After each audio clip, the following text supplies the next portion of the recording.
yang tidak saya sangka, Anies berani sejak awal detik pertama dia menyampaikan sesuatu untuk penampil awal dia langsung attacking 02. Nah itu benar-benar apa, di luar perkiraan saya. Untuk Anies Baswedan saya katakan luar biasa, ya. Prabowo saya katakan kayak kayak MU ya, kayak Mhm, apa ya, tidak ada persiapan, ya, tidak ada mhm. persiapan, ya. Untuk Ganjar tidak terduga top. Saya khawatir malah besok-besok Pak Anies dikasih rumbai-rumbai jadi cheerleader di situ kan. Saya kasih angka 8 untuk Anies Baswedan, kemudian 8 juga untuk Ganjar Pranowo, angka 3 untuk Prabowo Subianto. Program Tribunnews on Fokus Tribuners hari ini kembali menjumpai Anda bersama dengan saya Nila Irda. Hari ini spesial kita akan menakar bagaimana performa debat perdana yang dilakukan oleh tiga calon presiden, Anies Baswedan, Prabowo Subianto, dan juga Ganjar Pranowo yang digelar Selasa malam di gedung KPU kemarin dan ini masih menjadi perbincangan hangat oleh publik. Siapa yang kemudian bisa menguasai panggung dengan gagasan-gagasan dan juga ide yang disampaikannya? Untuk membahas hal tersebut, bergabung bersama saya dalam sambungan Zoom ada Bang Rio Prayogo. Ini adalah pengamat politik sekaligus direktur dari PRC. Bang Rio, selamat datang kembali di On Focus. Sudah Selamat datang sama-sama Nila. Terima melihat. kasih sudah kembali mengundang. Terima kasih sudah bergabung kembali juga Bang Rio. Ini semalam kita sudah melihat debat perdana begitu ya. Kita juga sempat menyinggung sebelum debat apa yang kira-kira akan terjadi. Saat ini saya ingin minta komentar dari Bang Rio sebagai pengantar terlebih dahulu deh untuk menakar hasil debat perdana semalam seperti apa keseluruhannya, Bang? Baik, ada dua hal yang saya catat untuk melihat prosesi debat semalam yang berjalan cukup menarik, ya. Hmm. Nah, dua hal itu adalah pertama soal format debat, ya, seperti yang kita bicarakan sebelumnya. Format debat yang diselenggarakan oleh KPU ini menurut saya masih harus diperbaiki. Karena apa? Karena beberapa hal yang harusnya tersaji, terelaborasi, harusnya itu bisa didengarkan, ditonton oleh masyarakat luas, itu lebih banyak ke hal-hal yang sifatnya non substantif gitu, ya, lebih ke soal-soal gimmick, kemudian ya hal-hal yang sifatnya jauh dari substansi. Nah, kenapa itu terjadi? Karena 11 panelis itu tidak, menurut saya, itu tidak berfungsi apapun, ya. 11 panelis yang terdiri dari profesor doktor, ada rektor bahkan, ada ahli-ahli di bidang masing-masing, itu sama sekali tidak berfungsi apapun ketika debat itu berlangsung semalam. Mereka hanya nggak ada bedanya dengan penonton yang lainnya. Meskipun mereka disebut sebagai panelis, tapi saya kira KPU harus kembali memikirkan format yang terbaik sehingga para panelis itu bisa mengelaborasi pertanyaan jauh lebih dalam. Karena apa? Karena kita ingin melihat adu gagasan, visi misi di dalam bentuk gagasan itu dan rencana kerja programnya, baik itu dari satu kandidat dan kandidat yang lain itu ditarungkan dengan satu kandidat-kandidat yang lain. Tentu kita ingin tahu expose pikirannya di dalam debat kandidat, bukan seperti orang ini kayak nonton orang main volley aja, Hmm? ya, ramai tepuk tangan begitu, nah jauh dari substansinya. Nah, pun demikian, hal yang kedua, kalau tadi soal formatnya, yang menurut saya harus dirubah oleh KPU, ya, untuk melibatkan lebih banyak peran aktif para panelis. Yang kedua, eh, kalau terpaksa kita harus menjawab siapa soal substansi misalnya, ya, format dan substansinya.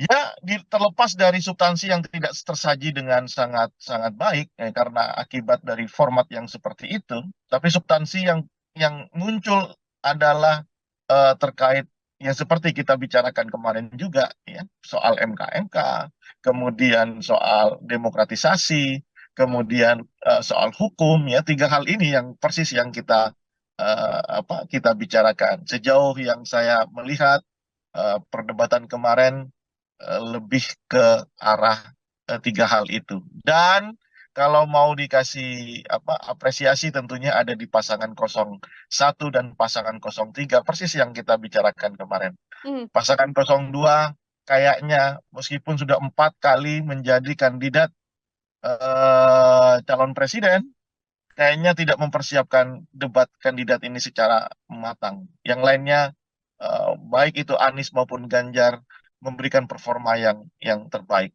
Itu nilai. Oke, artinya ini performa terbaiknya dipegang oleh pasangan nomor urut 1 dan juga pasangan capres nomor urut 1 dan juga capres nomor urut 3. Saya mau lebih dalam mengenai bagaimana penilaian Bang Rio pada masing-masing kandidat. Dimulai dari Anies Baswedan sendiri. Secara keseluruhan debat yang berlangsung semalam begitu ya, dengan bagaimana disampaikan paparan begitu jelas pun juga tidak tampak adanya berpikir yang sampai tidak bisa menjawab dari Anies Baswedan. Kalau melihat situasi ini, bagaimana menilai Anies Baswedan, Bang Rio? Anies selalu punya keyakinan bahwa debat kandidat adalah panggung yang bisa dimanfaatkan untuk menambah elektabilitasnya. Kenapa itu bisa saya katakan? Ketika Pilkada DKI tahun 2017, panggung debatlah yang membuat Anies bisa menaikkan elektabilitas secara drastis.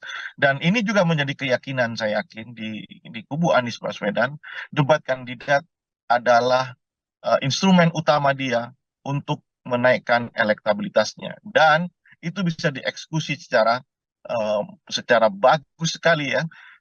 Bahkan yang tidak saya sangka, Anies berani sejak awal detik pertama dia menyampaikan sesuatu untuk menampil awal, dia langsung attacking 02. Nah itu benar-benar di luar perkiraan saya. Dan nyatanya impresi yang dimunculkan, Anies tetap memberikan kesan tenang, ya kan, bahkan mengatakan dua hal selain attacking di pembukaan. Dia juga mengatakan dua hal yang menurut saya ini sangat sangat menohok gitu ya buat Prabowo Subianto. Pertama soal fakta dan fiksi ya, soal Hmm. data dan fiksi tentang polusi udara di Jakarta gitu ya. Kelihatan sekali bangunan asumsi yang dipakai oleh Prabowo itu dibantah oleh Anies Baswedan by data. Ya. Yang kedua soal oposisi dan ketidaktahanan Prabowo menjadi oposisi di Jokowi sehingga menjadi Menteri Pertahanan. Dua hal ini menjadi poin krusial ya, punchline Anies di dalam debat kandidat kemarin. Selain tentu adalah program visi misinya yang disampaikan secara clear, soal hukum dan kekuasaan, kekuasaan dan hukum begitu ya. Itu secara clear disampaikan. Itu kekuatan Anies Baswedan, dan sudah kita prediksi sebelumnya bahwa panggung akan milik Anies Baswedan. Nah, Hmm. sementara bagaimana dengan pasangan 02 gitu ya. Seperti yang saya katakan, meskipun punya pengalaman menjadi calon presiden dan pernah jadi calon wakil presiden Ibu Megawati tahun 2009, rupanya Prabowo tidak mempersiapkan ini secara matang. Harusnya kan dia belajar dari momentum Pilpres ke Pilpres, tentang bagaimana menyajikan bangunan premis, argumen yang kokoh begitu ya. Kita tidak melihat, atau memang sudah dipersiapkan tetapi karena situasi yang membuat emosinya kembali muncul ya, eh, jauh dari kata gemoy, gembira, asik begitu. Ini yang membuat akhirnya Prabowo kehilangan konsentrasinya. Bayangkan saja ketika bertanya soal pupuk kepada Ganjar, ya, eh, dengan menggunakan lokus Jawa Tengah, tentu ini akan menjadi handicap yang besar buat Prabowo. Seolah-olah Prabowo tidak melihat situasi dari Aceh sampai Papua memang kesulitan pupuk karena subsidi pupuk dikurangi, ya kan? Maka ini yang saya katakan Prabowo tidak mempersiapkan diri. Pun demikian soal tata kelola kota, soal anggaran dan polusi udara yang tadi saya ceritakan, bertanya kepada Anies itu kan makanan ringan buat Anies Baswedan. Nah ini yang membuat saya menyatakan Prabowo kurang mempersiapkan diri atau sudah mempersiapkan diri hanya saja karena ambience-nya, karena situasinya membuat Prabowo harus mengeluarkan eh, apa namanya kehilangan konsentrasi dan emosinya muncul kayaknya berubah semuanya. Hmm. Semalam saya hanya melihat gimmick-gimmick Prabowo dan ya sisi emosional Prabowo. Selebihnya saya tidak melihat gagasan ya karena terlalu banyak yang bisa dibantah. Misalnya bagaimana puja-puji Prabowo tentang Jokowi ya puja-puji Prabowo ini kalau kita flashback di 10 tahun belakangan tentu itu akan membuat kita menyadari bahwa posisi posisi kritis itu hanya bergantung jabatan begitu ya. Hmm. Ketika hari ini Prabowo menjadi Menko, Menhan, kemudian menjadi capres yang didukung oleh Joko Widodo, ya tentu puja-puji ini tidak baik ya. Maksud saya gini, ini kan debat calon presiden, presiden calonnya adalah Prabowo begitu. Nah, bukan mengkampanyekan gagas Presiden Jokowi ya. Nah, ini juga tiga hal ya. Jadi menurut saya itu yang menjadi titik lemah Prabowo tadi malam. Itu harus diperbaiki saya kira untuk Hmm. melihat Prabowo tampilan yang lebih baik. Dan bagaimana pasangan 03? Tidak disangka pasangan 03 ini eksekusinya bagus sekali ya.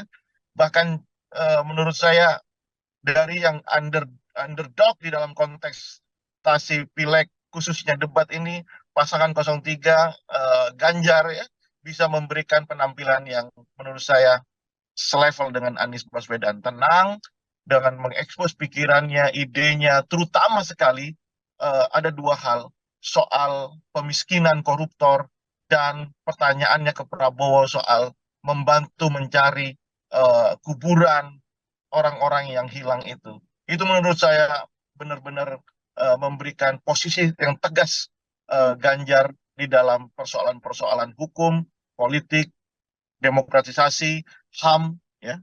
Itu sangat clear dan saya salut dengan pasangan 03 ini. Oke, baik. Kalau bisa menyampaikan dalam satu kata, Bang Rio, masing-masing kandidat, apa yang bisa disampaikan dari debat semalam untuk Anies Baswedan, Prabowo Subianto, dan juga Ganjar Pranowo? Untuk Anies Baswedan saya katakan luar biasa, ya. Prabowo saya katakan kayak kayak MU ya, kayak Mhm. apa ya? Tidak ada persiapan ya, tidak ada Mhm. persiapan ya untuk Ganjar tidak terduga, top. Oke, tidak terduga yang justru tadi disampaikan Bang Rio bisa menaikkan level Ganjar. Di beberapa kesempatan kita berbincang bagaimana nantinya debat bisa jadi momen bagaimana Ganjar Pranowo bisa menunjukkan apakah akan pro terhadap Presiden Jokowi atau akan kontra terhadap Presiden Jokowi. Lewat debat perdana yang disampaikan semalam, apakah sudah bisa terjawab pertanyaan tersebut, Bang Rio? Ya, eh, coba lihat struktur apa yang disampaikan Ganjar dari awal ya, Mhm. ketika di pembukaan, Ganjar sama sekali tidak menyinggung persoalan hukum dan HAM kecuali di menit-menit akhir, di detik-detik Ya. akhir. Dan itu sesuai dengan apa yang pernah saya sampaikan sebelum kita menyaksikan debat. Ganjar akan kesulitan di sisi itu karena bagaimanapun Prof Mahfud adalah bagian dari anak buah tanda kutip dari Presiden Jokowi. Nggak mungkin dong orang yang bertanggung jawab terhadap soal hukum, politik dan HAM itu harus dikritisi. Ya, hanya pujian di detik terakhir hanya ingin menunjukkan posisinya. Tapi saya akhirnya Ganjar bisa apa tidak bisa keluar dari polemik itu dan justru kelihatan enjoy sekali melihat perdebatan Prabowo dengan Anies Baswedan. Dan apakah kalau pertanyaannya apakah posisi Ganjar itu berbeda dengan Jokowi? Saya melihat eh, belum berbeda untuk Mhm. beberapa hal, ya kan? Belum berbeda untuk beberapa hal, tetapi memang Ganjar berusaha ingin tetap memberikan kritisisme di dalam debat semalam begitu. Ya, Oke. kalau saya katakan khusus untuk di persoalan politik, hukum dan HAM, ya Ganjar tentu akan kesulitan. Tapi di isu-isu yang lainnya jelas dia itu bisa memberikan insight baru di dalam tata kelola pemerintahan secara nasional. Dan di debat-debat berikutnya saya yakin Ganjar akan lebih tegas posisinya, berbeda dengan cara Jokowi membuat kebijakan, menghantarkan kebijakan kepada publik. Saya kira itu. Mhm. Oke, ini di momen debat kan ada beberapa segmen Bang Rio, semakin segmen terakhir-terakhir semakin menarik begitu termasuk di antaranya ketika memang putusan MK jadi salah satu poin yang kemudian menjadi sorotan. Ada perdebatan juga di sana, ada jawaban dari sisi Prabowo Subianto, baik itu kemudian serangan dari Ya, Ganjar Pranowo dan juga Anies. Komentar ya, Bang Rio? ya itu kan Anies mengkonstruksi pertanyaannya bahwa menggugah rasa etis seorang Prabowo Subianto karena pada jeda waktu tiga hari, apakah ketika keputusan MK yang sudah disebut pelanggaran etis itu akan terus dijalankan atau Prabowo mengganti calon wakil presidennya? Prabowo punya kesempatan itu. Itulah yang digunakan oleh Anies Baswedan untuk memberi beban psikologis kepada Prabowo, dan nyatanya Prabowo tidak menjawab itu, lebih menyatakan bahwa itu terserah rakyat, kalau tidak suka dengan Prabowo Gibran silakan jangan pilih Prabowo Gibran. Seolah-olah kalimat itu adalah kalimat apa yang excuse gitu ya. Seolah-olah Prabowo tidak menjawab, seolah-olah Prabowo berdiri sebagai seorang demokrat yang sejati, bahwa pengadil utama adalah pemilu. Namun kan situasinya tidak seperti itu. Tidak semua orang itu memahami apa proses politik di level elit. Tidak semua orang itu ikut terlibat aktif memonitor pertarungan di elit. Nah, sementara kalau elit-elit itu sendiri tidak ada kesepakatan soal hukum, etika, dan kekuasaan, maka rakyat pun tidak akan pernah eh, rakyat pun ya akan membeli produk yang dibuat oleh elit. Sementara produk itu melanggar etika, melanggar hukum, begitu ya. Nah, ini yang menurut saya tidak boleh ya Prabowo mengatakan bahwa ya terserah, besok ya suatu saat akan terjadi lagi proses hukum akan dirubah sedemikian rupa, ya terserah rakyat setuju apa enggak. Kalau itu yang terjadi, jangan-jangan ketika ada gerakan reformasi tahun 98, kita bikin survei, ya, jangan-jangan rakyat tidak setuju dengan penurunan Soeharto, rezim Soeharto. Kalau logika itu digunakan. Nah, ini yang menurut saya ada Prabowo harus keluar dari bahasa itu dan cukup katakan, ya sudah, biasa saja. Kan tanya perasaan, ya kan? Hmm. Bagaimana perasaan Bapak gitu. Ya sudah biasa saja.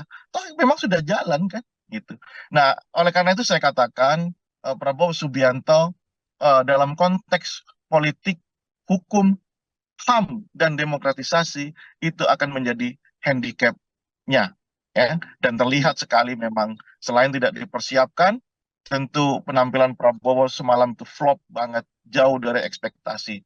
Saya yakin akan banyak orang yang mulai kembali memikirkan, ini kembali ke swing voters gitu ya, mulai kembali memikirkan apakah dia akan terus mendukung pasangan 02 atau pindah ke pasangan 03 atau mungkin juga pindah ke pasangan 01. Hmm. Kalau bisa dikatakan yang tetap dengan pasangan 02 dengan penampilan yang semalam itu tentu adalah hardlinernya, die hardnya, ya kan? Apapun yang terjadi tetap 02, yaitu realitas politik dan kerap terjadi di tengah masyarakat. Hmm. Satu yang ingin saya tanyakan juga terkait momen semalam, Bang Rio, bagaimana momen antara Prabowo dan juga Anies Baswedan. Sebelumnya cukup dekat begitu, termasuk juga dengan statement oposisi hingga kenangan lama Prabowo ketika membersamai Anies Baswedan di pencalonan gubernur. Saya mau minta komentar Bang Rio terkait momen tersebut, Bang. Ya, tentu amunisi-amunisi yang eh, sifatnya personal seperti ini, Hmm. eh, apa ya? Inilah yang saya katakan Prabowo tidak mempersiapkan diri lagi-lagi itu ya. Ini kan terlalu personal gitu ya. Sementara eh, proses ini kan bukan proses antara Prabowo dengan Anies Baswedan, tapi proses yang melibatkan seluruh stakeholder, seluruh masyarakat gitu. Ini proses formal, bukan proses yang sifatnya personal. Ada baiknya itu tidak tersaji di dalam Hmm. konteks debat kandidat karena terlalu personal. Pun demikian, ya, menurut saya apa namanya hubungan relasi antara Prabowo dengan Anies ini sebenarnya kan baik-baik saja, ya, baik-baik saja. Itu kenapa kemarin saya katakan saya tidak akan menyangka kalau Anies seberani ini kepada Prabowo begitu ya, karena relasi yang terbangun kan baik-baik saja, Mhm. ya. Cuman ini kan bicara kepentingan partai, visi misi partai, kepentingan Indonesia yang jauh lebih besar. Nah, oleh karena itu ketika Prabowo menggunakan instrumen personalnya untuk mendowngrade Anies Baswedan, Anies memberikan respon yang juga tidak terduga gitu ya, dengan mengatakan bahwa Prabowo tidak tahan menjadi oposisi karena tidak bisa berbisnis kalau tidak berkuasa. Lagi-lagi di sini ini soal kecakapan di dalam bertutur, kecakapan di dalam mengkonstruksi sebuah isu. Saya jadi ingat ya, kenapa debat kandidat di Amerika Serikat itu bisa benar-benar bisa merontokkan elektabilitas seorang kandidat calon presiden. Kenapa? Karena hal-hal seperti ini. Hal-hal yang ketika mereka tidak siap menjawab atau berargu argumen, coba cek perdebatan antara Donald Trump dengan Joe Biden. Ya kan? Mhm. Itu tentu akan terbukti mempengaruhi elektabilitas itu. Nah, kalau kalau misalnya ini situasi diskusi ini benar-benar diperpanjang, aturan permainan atau format debat ini benar-benar dimaksimalkan sehingga keluar semuanya, masyarakat akan tahu siapa yang paling siap, masyarakat akan tahu siapa yang paling mengerti persoalan-persoalan bangsa. Jadi tidak hanya dilihat urusan personal, gimmick gitu ya. Terus kemudian ya hal-hal yang remeh-temeh, terlalu elementer untuk berbicara sebagai calon presiden dengan substansi persoalan kebangsaan yang sangat besar gitu ya. Dibatasi oleh durasi yang hanya 1 menit, 2 menit. Menurut Mhm. saya kita harus merevisi itu sehingga benar-benar kita tahu isi kepala calon presiden masing-masing. Saya katakan misalnya Ganjar dengan program government apps ya, Yes. atau apa itu itu kan menarik gitu ya. Anies juga sudah mempraktekkan di Jakarta kan menarik. Coba secara jujur, pasangan 02 apa yang ditawarkan coba semalam itu, meskipun oleh jubirnya dikatakan penampilan terbaik ya. Kalau politisi yang mengatakan itu oke, tapi coba lihat respon di Twitter. Sampai saya cek respon di Twitter di media sosial yang lainnya. Seorang presiden Partai Gelora, Anies Mata, memuji Prabowo di dalam penampilannya. Ada 400 komentar di situ. 400-400-nya itu menghujat, coba bayangkan. Nah, itu yang terjadi Nila. Mhm. Makanya saya berharap besok format debat itu benar-benar diubah ya menjadi bagaimana masing-masing orang ini, masing-masing kandidat ini bisa mengeksplorasi pikiran kandidat yang lainnya sehingga masyarakat itu bisa melihat, oh ini presiden yang paham masalah dan tahu cara menyelesaikan masalah kebangsaan. Itu Nila. Mhm. Oke, artinya memang daripada saling menyerang, kemudian seperti yang disuguhkan semalam, lebih baik adalah porsi yang paling banyak, bagaimana kandidat ini bisa benar-benar menyampaikan gagasan ataupun janji-janji yang nantinya akan dilakukan Ya, ketika misalnya terpilih, Bang Deo. ya, betul, persis, persis, harus seperti itu. Karena dibatasi durasi, kemudian apa namanya, eh, kemudian panelis tidak bisa mengeksplor pikiran masing-masing kandidat. Mhm. Saya tidak, saya khawatir malah besok-besok panelis dikasih rumbai-rumbai jadi cheerleader di situ kan. Mhm. Oke, jadi fungsi-fungsi panelis yang juga hadir di sana juga tidak hanya sekedar mengambil nomor, kemudian mengeluarkan, Iya, amplop mana, seperti itu ya, namun juga punya fungsi yang lebih baik untuk iya. dia bisa bertanya langsung, Bang Rio, pada masing-masing kandidat.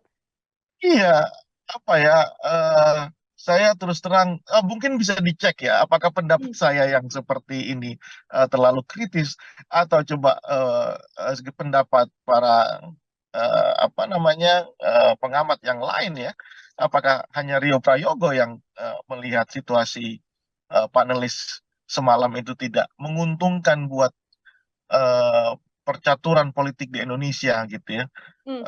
Mereka itu bergelar, mereka itu adalah seorang komunitas epistemik yang paham persoalan bangsa melalui riset, ya. melalui pengabdiannya. Tanya dia diminta untuk mengambil amplop, meskipun ya tentu pertanyaan itu mereka yang membuat gitu ya. Ya. Tapi di mana kemudian elaborasi gagasan, elaborasi ide, konsep sampai menjadi program, kita tidak melihat itu dari panelis yang kita anggap. Panelis ini diminta hadir, diminta membantu prosesi debat ini karena memiliki kepakaran. Nah, kepakaran itu sama sekali tidak nampak di situ. Ya, makanya besok-besok disuruh pegang ini saja, dikasih. Kalau itu terjadi lagi di debat kedua, ketiga, dan keempat, kelima, ya, lebih baik panelis apa namanya dikasih rumbai saja, kayak cheerleaders gitu.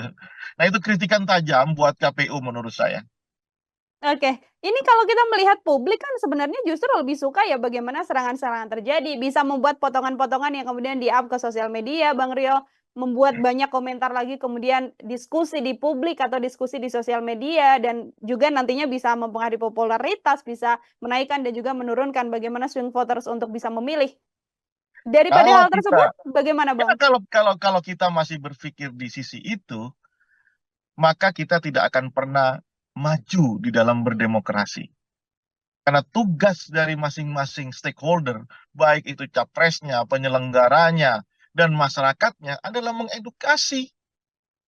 Nggak mau kita ini beranjak dari posisi seperti itu. Masih soal gimmick, non-substansi yang menjadi urusan paling utama. Kita memang harus terus mengedukasi. Itulah tugas kita semua. Ya, media juga harus seperti itu. Ya, media juga harus lebih mengeksplorasi hal-hal yang sifatnya substansi. Bayangkan, soal pupuk saja, durasi bicaranya, itu perdebatannya berapa menit. Padahal itu menjadi persoalan utama rakyat Indonesia saat ini, khususnya petani. Soal sembako misalnya, yang dikatakan oleh Prabowo Subianto harga stabil. Prabowo ini ambil data dari mana mengatakan harga stabil? Bisa dicek di pasar sekarang, harga beras naik 30%. Nah, ini yang kenapa ini terjadi? Ya, saya kembalikan kepada mereka sebagai calon presiden. Saya tidak ingin ini terjadi. Begitu kan harusnya. Caranya bagaimana? Ini. Eksekusinya bagaimana? Ini. Kan demikian yang harusnya muncul di dalam perdebatan. Ya. Ya, seperti yang Ganjar katakan, kalaulah Pak Prabowo jadi presiden, bisakah membantu para korban untuk mencari makam? Itu kan teknis dan dibutuhkan. Misalnya ketika dikatakan bahwa akan dibawa ke Nusa Kambangan para koruptor itu yang dibutuhkan. Bukan soal jogetan, bukan soal hal-hal yang sifatnya personal, yang kemudian itu clickbait atau soundbite, ya kan? Kemudian dikonsumsi oleh media, kemudian media sosial mengorkestrasi itu menjadi kepentingan politik. Nah, kita tidak akan beranjak menjadi negara demokrasi yang dewasa kalau seperti itu. Karena apa? Karena yang kita butuhkan adalah dialog, perdebatan, pikiran bagaimana membangun konsep, menurunkan konsep menjadi sebuah program kerja yang masif dijalankan dan konsisten dijalankan. Kalau mereka menjadi presiden, gitu. Itu. Oke, baik. Terakhir dari saya, Bang Rio, ini pun kalau ternyata memang ada beberapa hal yang harus dibenahi dari masing-masing kandidat, atau ada hal yang harus dipertahankan dari masing-masing kandidat untuk nantinya berjalannya debat ke depan, sekaligus menjadi closing statement dari Bang Rio. Apa saja, Bang, kira-kira? Sama format ya, format debat yang harus diperbaiki, fungsikan itu panelis secara maksimal, secara optimal, karena diundangnya mereka itu tentu kita membutuhkan insight, kepakaran dari mereka terhadap ragam isu yang diperdebatkan. Yang kedua, suasana ini bukan nonton sepak bola, bukan nonton volley begitu ya. Ini kan lihat setting panggungnya, saya merasakan bagaimana ketika ada di Anfield ya, di Liverpool. Jadi kadang-kadang lebih banyak, coba bayangkan, moderator itu lebih sering menertibkan penonton ketimbang menertibkan peserta debat. Ya. Nah, ini kan mengurangi durasi, mengurangi substansi. Nah, menurut saya sebaiknya penonton itu dibuat jauh dari peserta debat sehingga apa? Para para peserta debat, calon presiden atau wakil presiden nanti itu benar-benar bisa mengutarakan keseluruhan program visi misinya sehingga itu dipertentangkan satu dengan yang lain dan sehingga masyarakat penonton seperti kita-kita ini itu memahami bukan persoalan gimmick, bukan soal hal-hal yang kemudian kita sebut dengan soundbite atau clickbait saja, tidak begitu gitu. Itu Hmm. yang menurut saya harus yang kedua mungkin yang ketiga mungkin terlalu teknis ya. Tapi kasih mereka tempat duduk, kemudian kasih catatan, ya, kasih kesempatan untuk mencatat. Ini kan tidak sama sekali. Ya. Nah, ini menurut saya kenapa? Ini isu besar. Ini isu besar yang dibicarakan, bukan isu recehan gitu ya. Ini calon presiden, bukan pilihan kepala desa. Jadi harus benar-benar mereka itu memahami persoalan, pertanyaan dicatat oleh mereka, ya. Nah, itu kira-kira Hmm. tiga hal yang harus apa namanya diusulkan ya kritik saya kepada penyelenggara. Tapi pun demikian Nila, kalau saya kasih penilaian ya 1 sampai 10 boleh nggak nih? Boleh sekali. Bang Rio silahkan. Saya kasih angka 8 untuk Anies Baswedan, kemudian 8 juga untuk Ganjar Pranowo, angka 3 untuk Prabowo Subianto. Oke, ada posisi nomor urut 1 dan 3 yang punya level yang sama di angka 8 dari Bang Rio dan Prabowo Subianto yang ada di posisi nomor 3. Kita lihat Artinya, nanti. posisi Anies dan juga Ganjar Pranowo sudah bisa dipertahankan. Dan apa yang kira-kira harus diperbaiki dari pasangan nomor urut 2, Bang Rio? Kurangi emosinya, belajarlah dari perdebatan. Kan ini kan peserta paling lama di dalam debat Hmm. kandidat ya. 3 kali loh, 2009, 14, 2019. Harusnya kan paham ya selera masyarakat itu bagaimana ya tentang bagaimana dia membawa diri dalam debat. Harus dikurangi itu emosi, kemudian persiapkan secara matang ini ya. Kemudian paling utama juga adalah soal visi misinya, programnya. Itu harus clear. Kemarin kan kita lihat umum sekali ya Prabowo Hmm. menjelaskan sesuatu. Apalagi ketika ditanya oleh Ganjar itu benar-benar nggak bisa menjawab, justru mengatakan bahwa siap mati untuk Indonesia. Ya semua orang siap mati gitu ya. Jangankan Prabowo, tukang parkir aja kalau diajak eh, urusan bangsa negara siap mati gitu. Nah, agaknya itu yang harus dirubah dari Hmm. sisi Prabowo Subianto. Kita lihat besok temanya ya, apakah apa namanya akan bisa diperbaiki atau justru nanti perdebatan kedua karena melibatkan cawapresnya Prabowo akan eh, akan akan kita lihat. Saya tidak mau menduga-duga ya, tapi kita lihat. Oh. Tapi kalau ini terjadi, Prabowo demikian buruk penampilannya, nanti kalau Gibran juga seperti dikatakan banyak orang itu juga akan buruk, ya kita lihat nanti. Hmm. Saya yakin elektabilitas pasangan 02 akan turun. Oke, di momen debat yang bisa kemudian merubah elektoral dari Saya yakin, masing-masing ya. kandidat. Dan kita menunggu ya Bang Rio untuk Siap. bagaimana masih ada sisa 4 debat lagi. Ini bisa disimpulkan untuk nanti bagaimana angka swing voter yang masih banyak bisa menentukan pilihan di 14 Februari 2024 mendatang. Bang Rio, terima kasih sekali untuk kesempatannya Terima kasih berbincang Nila. bersama Terima dengan saya kasih. dan juga penilaian yang tadi sudah diberikan pada ketiga pasangan calon. Semoga di lain kesempatan kita bisa berbincang lagi. Selamat Siap. beraktivitas, Bang Dengan Rio. senang hati, selamat beraktivitas. Ya, Tribuners, demikian program Tribusan Fokus hari ini bersama dengan saya Nila Irda. Nantikan program Tribusan Fokus lainnya untuk obrolan-obrolan dan bahasan lain. Saya pamit undur diri, terima kasih dan sampai jumpa. Download Tribun X sekarang, menghadirkan lokal menjadi Indonesia.